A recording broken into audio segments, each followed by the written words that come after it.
മന്ത്രി T സിദ്ദിഖിന് Kozhikode railway സ്റ്റേഷനിൽ സ്വീകരണം.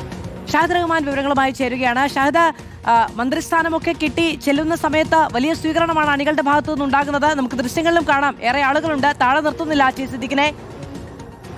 എന്താണ് വിവരങ്ങൾ? തീർച്ചയായും അതോ വലിയ സ്വീകരണമാണ് കോഴിക്കോട് ജില്ലയിൽ മന്ത്രി ടി സിദ്ദിഖിനായി ഒരുക്കിയിട്ടുള്ളത്. ടി സിദ്ദിഖിനെ സംബന്ധിച്ചിടത്തോളം ഏറെ വൈകാരികമായിട്ടുള്ള ഒരു ഇടം കൂടിയാണ് കോഴിക്കോട്. കാരണം ജന്മനാടാണ്, കുന്ദമംഗലത്താണ് ടി സിദ്ദിഖ് ജനിച്ചത്. പക്ഷേ അതിനൊക്കെ അപ്പുറത്ത് ടി സിദ്ദിഖിന്റെ പ്രവർത്തന മണ്ഡലം എന്ന് പറയുന്നത് കോഴിക്കോട് ജില്ലയാണ്. നമുക്കറിയാം, കോഴിക്കോട് DCC പ്രസിഡന്റായും KSU അതുപോലെ തന്നെ യൂത്ത് കോൺഗ്രസിലും ഒക്കെ തന്നെ സജീവമായിട്ട് പ്രവർത്തിച്ച ഇടം കോഴിക്കോടാണ്. ആ കോഴിക്കോട് നഗരത്തിലാണ് ഇപ്പോൾ സ്വീകരണം ഒരുക്കുന്നത്. കോഴിക്കോട് DCC നേതൃത്വത്തിലാണ് ഇത്തരത്തിലൊരു വലിയ ഇവിടെയുള്ള പ്രവർത്തകർ ഈ സിദ്ദീഖിനെ സ്വീകരിക്കുന്നതാണ്. ഇപ്പോൾ റെയിൽവേ സ്റ്റേഷനിൽ നിന്നുള്ള ദൃശ്യങ്ങളാണ് നമ്മൾ കാണുന്നത്. ഇവിടെ നിന്ന് പിന്നീട്, അതായത് ഇവിടെ നിന്ന് പ്രകടനമായിട്ട് ഈ വലിയ ആഘോഷങ്ങളോടുകൂടി, വലിയ വാദ്യമേളങ്ങളുടെ അകമ്പടിയോടുകൂടി ടി സിദ്ദീഖിനെ കോഴിക്കോട് DCCയിലേക്കാണ് കൊണ്ടുപോവുക എന്നുള്ളത്.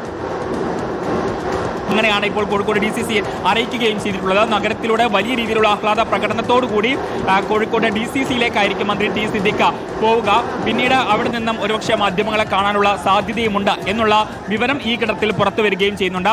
എന്തായാലും പ്രവർത്തകരെ സംബന്ധിച്ച വലിയ സന്തോഷത്തിലാണ്, വലിയ ആഹ്ലാദത്തിലാണ്. പ്രത്യേകിച്ച് ടി സിദ്ദിഖിനെ സംബന്ധിച്ചിടത്തോളം താഴേക്കിടയിൽ നിന്നും പ്രവർത്തിച്ച് വന്ന ഒരാൾ എന്ന നിലയ്ക്ക് എല്ലാ പ്രവർത്തകരുമായും എല്ലാ ആളുകളുമായും വലിയ അടുപ്പം കാത്തു സൂക്ഷിക്കുന്ന വ്യക്തി എന്ന നിലയ്ക്ക് തന്നെ ടി സിദ്ദിഖിനെ സംബന്ധിച്ചിടത്തോളം വലിയ സന്തോഷമുണ്ട്. ഒപ്പം തന്നെ പ്രവർത്തകരെ സംബന്ധിച്ചും വലിയ ഒരു അഭിമാനവും ഒപ്പം തന്നെ സന്തോഷവും നൽകുന്ന ഒരു ദിനം കൂടിയാണ് ഇന്ന്. ടി സിദ്ദിഖ് കൃഷി വകുപ്പ് മന്ത്രിയാണ്. പ്രത്യേകിച്ച് വയനാട്ടിൽ നിന്നുമാണ് ടി സിദ്ദിഖ് വിജയിച്ചു വന്നിട്ടുള്ളത്. അതുകൊണ്ട് വയനാട്ടുകാരെ സംബന്ധിച്ചും വലിയ പ്രതീക്ഷയാണ് ടി സിദ്ദിഖ് നൽകുന്നത്. പ്രത്യേകിച്ച് ആദ്യഘട്ടത്തിൽ തന്നെ മന്ത്രിയായിട്ടുള്ള ടി സിദ്ദിഖ് ഏത് തരത്തിലുള്ള പ്രഖ്യാപനങ്ങളാണ് നടത്തുക എന്നുള്ളതാണ് ഏവരും ഉറ്റുനോക്കുന്നത്. പ്രത്യേകിച്ച് കാർഷിക മേഖലയൊക്കെ വലിയ രീതിയിൽ ഉള്ള ഒരു ഇടം കൂടിയാണ് വയനാട്.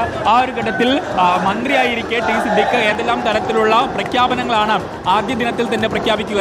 വലിയ സ്വീകരണമാണ് ടി സിദ്ദിഖിന് കോഴിക്കോട് റെയിൽവേ സ്റ്റേഷനിൽ നൽകുന്നത്. ചിത്രങ്ങൾ പകർത്താനും ഒപ്പം നിൽക്കാനും അഭിവാദ്യങ്ങൾ പറയാനും ഒക്കെ ധാരാളം ആളുകൾ എത്തിയിരിക്കുന്നു. ഒരു ജനപ്രതിനിധിയായി തെരഞ്ഞെടുക്കപ്പെട്ട ഒരു മന്ത്രിയായി എത്തിയതിനു ശേഷം വലിയ സ്വീകരണം ജനങ്ങളും അണികളും ഒക്കെ നൽകുകയാണ്. ഇത്രയും സ്നേഹവും ഇത്രയും ഒരു കരുതലും ഒക്കെ എല്ലാവർക്കും എല്ലാ കാലത്തും ഉണ്ടാകാൻ കഴിയുന്ന നല്ല ഭരണാധികാരിയായി നമ്മുടെ ജനപ്രതിനിധികൾ തുടരട്ടെ, അല്ലെ?